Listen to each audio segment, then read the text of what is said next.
ಮನೆ ಒಳಗಡೆ ಹೋಗೋ ಸ್ಪರ್ಧಿಗಳ ಹೆಸರನ್ನ ನಾವ್ ಹೇಳ್ತೀವಿ.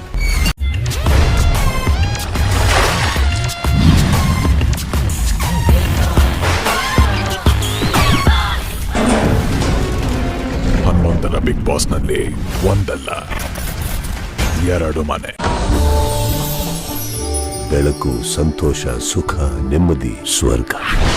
ಕತ್ತಲು, ನೋವು, ಕಷ್ಟ, ಹಿಂಸೆ, ನರಕ.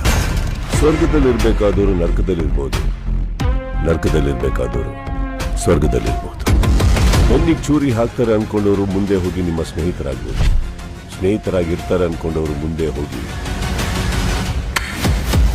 ಇದು ಬಿಗ್ ಬಾಸ್ನ ಹೊಸ ಅಧ್ಯಾಯ. ಸ್ವರ್ಗ ನರಕ ಎರಡೂ ಇದೆ, ಎರಡರಲ್ಲೂ ಕಿಚ್ಚು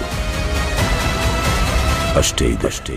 ಬಿಗ್ ಬಾಸ್ ಇತಿಹಾಸದಲ್ಲೇ ಪ್ರಪ್ರಥಮ ಬಾರಿಗೆ ಅಸ್ಲಿ ಆಟ ನಿಮ್ಮಿಂದ ಶುರು ಆಗ್ತಾ ಇದೆ. ಮನೆ ಒಳಗಡೆ ಹೋಗೋ ಸ್ಪರ್ಧಿಗಳ ಹೆಸರನ್ನ ನಾವ್ ಹೇಳ್ತೀವಿ. ಅವರು ಸ್ವರ್ಗಕ್ಕೆ ಹೋಗ್ಬೇಕಾ ನರಕಕ್ಕೆ ಹೋಗ್ಬೇಕಾ ಅನ್ನೋ ನಿರ್ಧಾರ ನಿಮ್ಮ ಕೈಯಲ್ಲಿ. ಇನ್ನೂ ಡೀಟೇಲ್ಸ್ ಬೇಕು ಅಂದ್ರೆ ರಾಜ ರಾಣಿ ಫೈನಲ್ ಎಪಿಸೋಡ್ ನೋಡಿ, ಸಂಪೂರ್ಣ ಮಾಹಿತಿ ಅಲ್ಲಿ ನಿಮಗೆ ಸಿಗುತ್ತೆ. ಬಿಗ್ ಬಾಸ್ ಈ ಸೀಸನ್ನಿನ ಕಂಟೆಸ್ಟೆಂಟ್ಸ್ ಯಾರ್ಯಾರು ಅಂತ ತಿಳಿಯೋಕೆ ಹಾಗೂ ಅವರು ಸ್ವರ್ಗಕ್ಕೆ ಹೋಗ್ಬೇಕಾ ಅಥವಾ ನರಕಕ್ಕೆ ಹೋಗ್ಬೇಕಾ ಅಂತ ವೋಟ್ ಮಾಡಿ ಡಿಸೈಡ್ ಮಾಡೋಕೆ ಶನಿವಾರ ಸಂಜೆ 6 ಗಂಟೆಗೆ ರಾಜ ರಾಣಿ